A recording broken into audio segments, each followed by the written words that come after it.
I'm just studying now one of my favorite books, and but I don't understand. I was hoping you had this one a little easier than this one. Is that rolling? Yes. It is. Yeah. That's what I'm talking about. Did you watch the Mets last night? What do you think? I did watch it, but till 1 o'clock in the morning, it's not good for me. Of course, I slept until noon today, but I tried to catch up, you know. But I did go out and get this.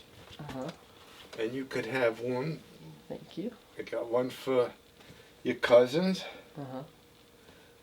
They're a little bit expensive, but don't worry. Don't worry, I'll cover everything. How long have you been a Mets fan? Well, I was a Brooklyn Dodger fan when I was a young man, maybe 10 or 12 years old. I began that one. And I lived in this town, Corona, which is in Queens, New York, and everybody seemed to be a Brooklyn Dodger fan.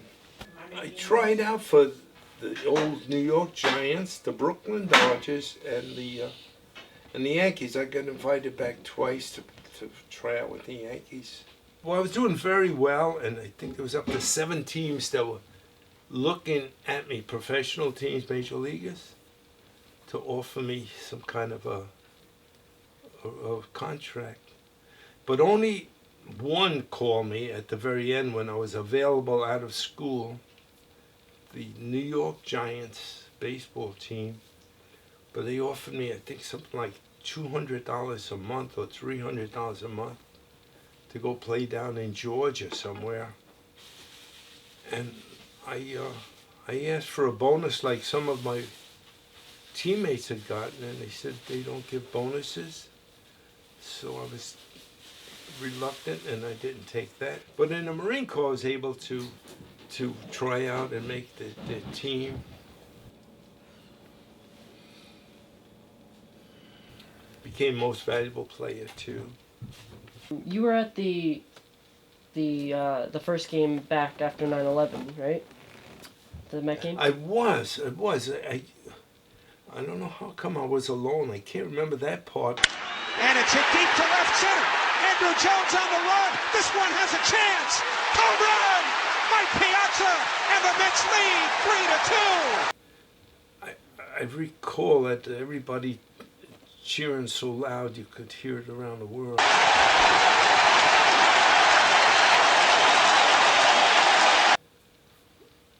It's like time stood still, you know, in between that horrible tragedy and coming back to earth and living American style again.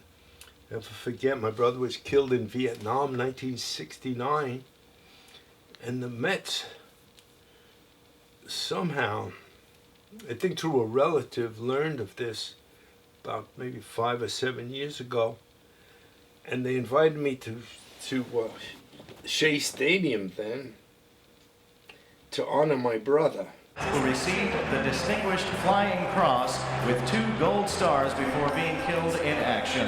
Please welcome Tony and his family who join us here this afternoon at Citi Field. They are seated in Sterling, Section 18, row number 1.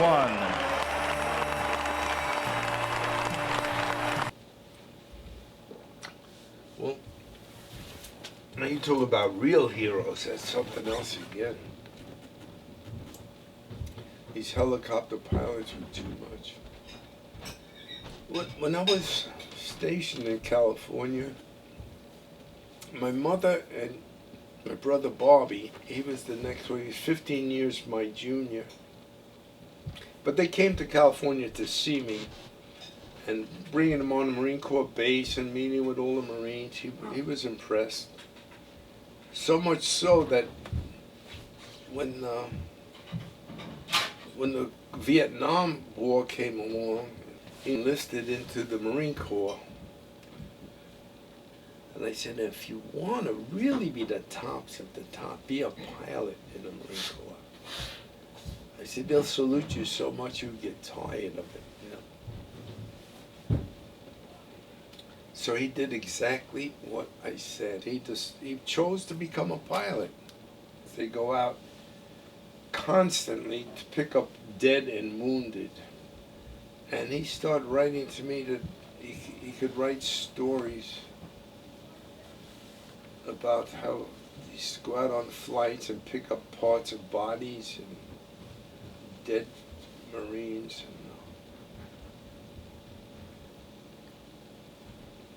Well, he did that every day for 9 months or something. And finally he was told that he could, no more flying in Vietnam. It's time for him to pack up and come home. Which he did, like he hung around for a couple of weeks, I think.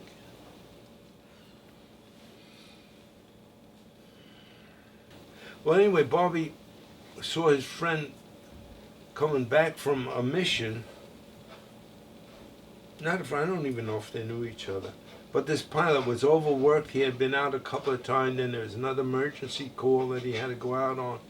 And he was, exhausted. And Bobby said he was flying back to his base and he would be passing this area. Couldn't he pick up the troops for this guy? And the guy was very grateful.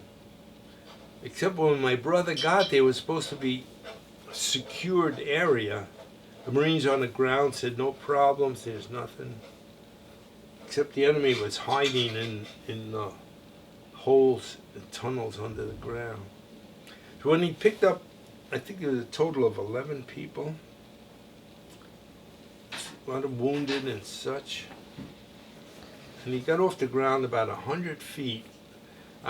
Witnesses told us all this. There was a ship above him, watching out, a gunship they call it, see if he could help in any way. But there was nothing happening. And all of a sudden, all hell broke loose with automatic weapons and mortars and stuff, and they shot my brother down. And witness said the plane exploded, turned upside down, and then crashed into the jungle and exploded a second time. So when they tell me they shipped his body home, I wonder. And